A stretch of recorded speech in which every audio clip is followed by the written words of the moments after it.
Here's another Shakespearean sonnet that illustrates the English sonnet form very well and has an important point that was relevant when Shakespeare lived and is just as relevant now. First, let's read it, and then we'll take it section by section. Shall I compare thee to a summer's day? Thou art more lovely and more temperate. Rough winds do shake the darling buds of May, and summer's lease hath all too short a date. Sometime too hot the eye of heaven shines, and often is his gold complexion dimmed. And every fair from fair sometimes declines by chance, or nature's changing course untrimmed. But thy eternal summer shall not fade, nor lose possession of that fair thou owest. Nor shall death brag thou wanderest in his shade, when in eternal lines to time thou growest. So long as men can breathe or eyes can see, so long lives this, and this gives life to thee. Okay, well, let's look at the first quatrain. The speaker is addressing a loved one, someone with admirable physical features and character traits. There is a lengthy contrast developed between this loved one and the summer's day. Most importantly, this loved one is more temperate. Temperate here means moderate, avoiding extremes. A summer's day is vulnerable to rough winds, and summer's too short. That's what is meant by, and summer's lease hath all too short a date. Summer soon gives way to less pleasant seasons. And England, where Shakespeare lived, is an island country in fairly northern latitudes, so fall is typically damp and cold, and winter is even more so. So the seasons after summer are not pleasant. And all of that contrasts with the person being addressed in this poem, who is temperate the year round. The contrast continues in the second quatrain. Sometime too hot the eye of heaven shines, and often is his gold complexion dimmed. And every fair from fair sometimes declines by chance, or nature's changing course untrimmed. The eye of heaven refers to the sun. Sometimes during a summer's day, the sun is too hot, and it's uncomfortable, and at other times it's too cloudy and overcast. That's what the phrase, his gold complexion dimmed, means. His is a pronoun referring to the sun. Now, the third line of this quatrain is difficult for some because it makes use of a literary device called ellipsis. Ellipsis is leaving a word or phrase unstated when we know it will be understood by the reader.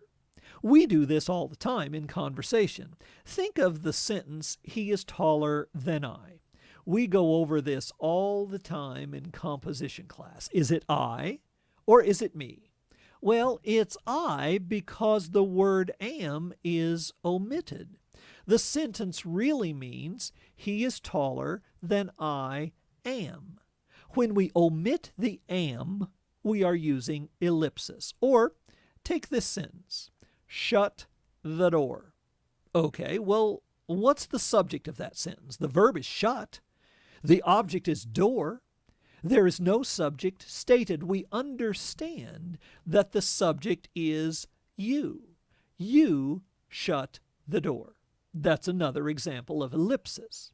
All languages use ellipsis to some degree, but Shakespeare used it extensively. The Shakespearean world was extremely verbal. His audience would have heard the ellipsis, but often we don't.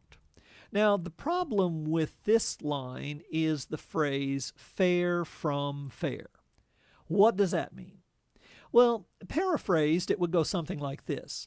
And every fair day from pleasantness sometimes declines. In other words, a day can start out pleasant but not end up that way. The weather can turn bad by chance or by nature's changing course. The word untrimmed has been much discussed. It was a nautical term, and some folks have wanted to make much of that. Elsewhere in Shakespeare, the term means, what do I want to say? Unadorned, without embellishment. But that doesn't seem quite right for this context. I think it most logically means unchecked or untamed. Now, we remember that the third quatrain of a Shakespearean sonnet contains a shift in direction. Note that the first word in the third quatrain here is but, a conjunction signaling a change of direction. But thy eternal summer shall not fade. The eternal summer refers to the loved one's beauty. But that doesn't seem to make sense. Everyone grows old. Everyone's beauty fades. So what's that all about? Well, let's read a little further. Nor lose possession of that fair thou owest. Here's some more ellipsis. That fair refers to those fair features, both internal and external. Owest means to own or possess. So the line might be paraphrased, you won't ever lose possession of those beautiful qualities you have. And if that isn't enough, in the next couple of lines, the poet says this loved one will never die. Nor shall death brag thou wanderest in his shade, when in eternal lines to time thou growest. Well, clearly we have some personification of death here. Death isn't going to be able to brag that you wander in his shade. Well, you know the common phrase, the shadow of death. Well, this line refers to something like that. Death will never be able to brag because you will never fall under his shadow, even when you get old. Eternal lines to time refer to the wrinkles of old age. Even when you get old and wrinkled, death won't be able to touch you. Well, that seems not true. But let's look at the couplet and see how this apparent inconsistency is explained. So long as men can breathe or eyes can see, so long lives this, and this gives life to thee. You know, language is a remarkable thing. It allows us to preserve thoughts, emotions, images, and pass them not just from one person to another, but from one generation to another, from one culture and part of the world to another. Language gives us not just personal memories, but it allows us to have a cultural memory.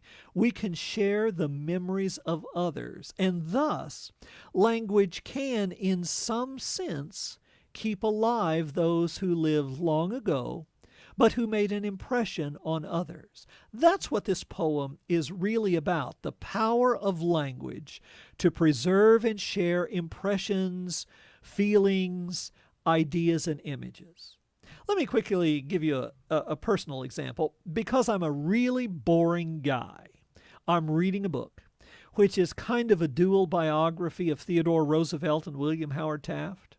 I knew a little bit about Theodore Roosevelt before starting the book, but I knew almost nothing about William Howard Taft. I knew that he was fat and had a mustache, and not much more. But this book has brought him to life for me. I learned what strong relationships he had with his parents growing up. I learned about his struggles and achievements in college, about his relationship with his wife and kids, about his giving up the life he really wanted to live for politics, which he didn't enjoy, but was really good at, and on and on. William Howard Taft died a long time before I was born, but in a sense, language brought him to life for me. And that's the point of this poem. On one level, it's a love poem, but on a more important level, it's about the power of language to create and preserve a cultural memory.